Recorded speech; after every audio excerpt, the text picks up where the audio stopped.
और उनका स्कोर 100% था, मतलब सभी सीटें जीत गए थे। इस बार उनके चाचा पार्टी तोड़कर 5 सांसदों को ले जा चुके हैं अपने साथ।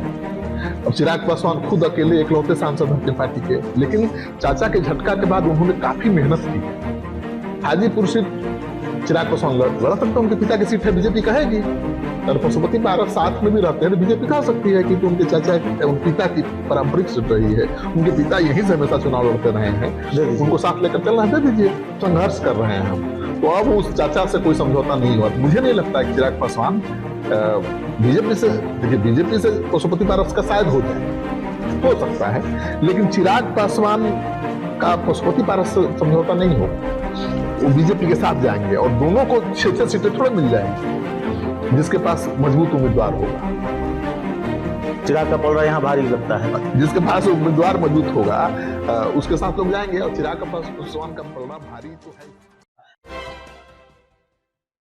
ये होगा कि हालांकि दो दिन पहले हम इस पर चर्चा कर चुके हैं, लेकिन एक दूसरा सवाल है उसी को लेकर। गृह मंत्री अमित शाह बिहार आते हैं, नवादा सीट को लेकर बयान देते हैं, कहते हैं नवादा सीट बीजेपी लड़ेगी। जो मीडिया रिपोर्ट्स के हवाले से चर्चा शुरू हुई, खबर सामने आई कि अपनी पार्टी की बैठक में उन्होंने कहा अपनी पार्टी के नेताओं के साथ, तो ठीक है पशुपति पारस की सिटिंग सीट है, उनको तो एक तरह से झटका दे ही दिया कि भाई नवादा सीट आपकी सिटिंग सीट है, लेकिन बीजेपी लड़ेगी।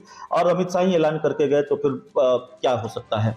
लेकिन क्या अमित शाह ने सहयोगी दलों की बेचैनी भी बढ़ा दी है, जो दूसरे संभावित सहयोगी हैं जिनकी एंट्री होनी है, जैसे मुकेश सहनी हो गए, उपेंद्र कुशवाहा हो गए, आरसीपी सिंह हो गए, चिराग पासवान हो गए। बिल्कुल मुकेश, देखिए बीजेपी ने संदेश देने की कोशिश की है सहयोगी दलों को। सहयोगी दल जो हो सकते हैं, उपेंद्र कुशवाहा हो सकते हैं, मुकेश सहनी हो सकते हैं और चिराग पासवान हो सकते हैं, तो उनको एक संदेश देने की कोशिश की है कि हम अकेले चुनाव मैदान में उतरने की तैयारी कर रहे हैं, उतर सकते हैं। मतलब ऐसा नहीं है कि आपकी हर बात को, हर मांग को मान लेंगे। इसका मतलब ये भी नहीं है कि बीजेपी समझौता नहीं करेगी। बीजेपी अकेले कैसे चुनाव लड़ लेगी। बीजेपी को चुनाव में उतरना है, महागठबंधन से मुकाबला करना है, तो उसके लिए चिराग भी उतने ही जरूरी हैं जितने मुकेश सहनी जरूरी हैं, उपेंद्र कुशवाहा भी जरूरी है। क्योंकि बीजेपी तो नीतीश कुमार के समीकरण पर, लौकुश समीकरण पर नजर बिठाए हुए है, लेकिन उस लौकुश समीकरण को तोड़ पाना बहुत आसान काम नहीं है। तो उसके लिए उसको उपेंद्र कुशवाहा की भी दरकार पड़ेगी। और उपेंद्र कुशवाहा की मैं जहां तक जानता हूं दिल पक्की है बीजेपी के साथ, और 2 सीटें उनको मिलने जा रही है, जो हमारे सूत्र बताते हैं। चिराग पासवान को कितनी सीटें? चिराग पासवान को पिछली बार 6 सीटें मिली थी और उनका स्कोर 100% था, मतलब सभी सीटें जीत गए थे। इस बार उनके चाचा पार्टी तोड़कर 5 सांसदों को ले जा चुके हैं अपने साथ।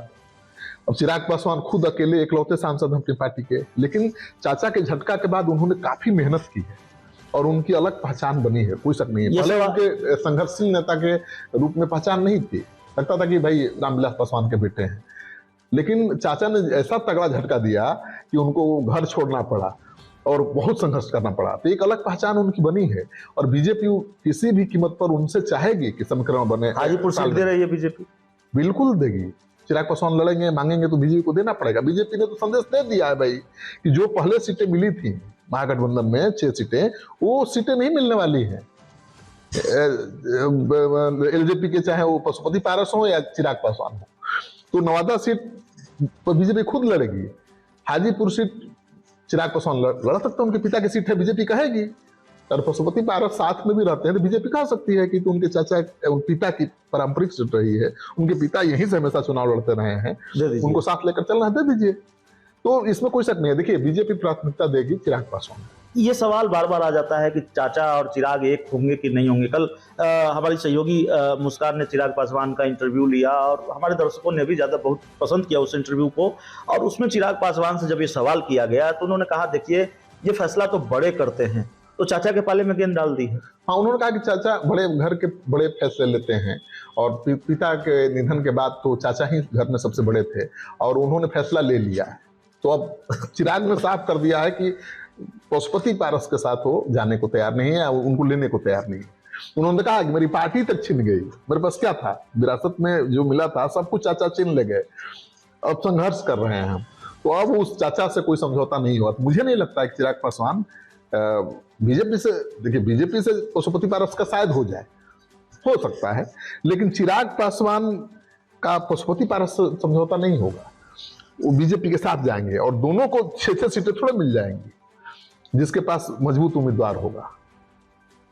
चिराग का पलड़ा यहाँ भारी लगता है। जिसके पास उम्मीदवार मजबूत होगा उसके साथ लोग जाएंगे। और चिराग पासवान का पलड़ा भारी तो है ही। वोट देखिएगा तो रामविलास पासवान के जो वोटर हैं वो तो मजबूती के साथ चिराग के साथ ही खड़े होंगे। अब मेरी विरासत का मालिक तो मेरा बेटा ही होगा, मेरा भाई थोड़े हो सकता है। ये तो परंपरा है हमारी। तो चिराग पासवान मजबूत दिखेंगे तो जो विधायक सांसद अभी दिख रहे हैं पशुपति पारस के साथ, वो भी चिराग के साथ खड़े हो सकते हैं। पॉलिटिक्स में क्या कहना भाई, जब मुखिया ही पार्टी का बदल देता है पाला, कोई भी चाहे बीजेपी हो जेडीयू हो, सारे बड़े नेता पाला बदलते रहते हैं राजनीति के हिसाब से, जरूरत के हिसाब से। तो यहाँ भी बहुत भागदौड़ होगी, देखिएगा बहुत सांसद इधर उधर।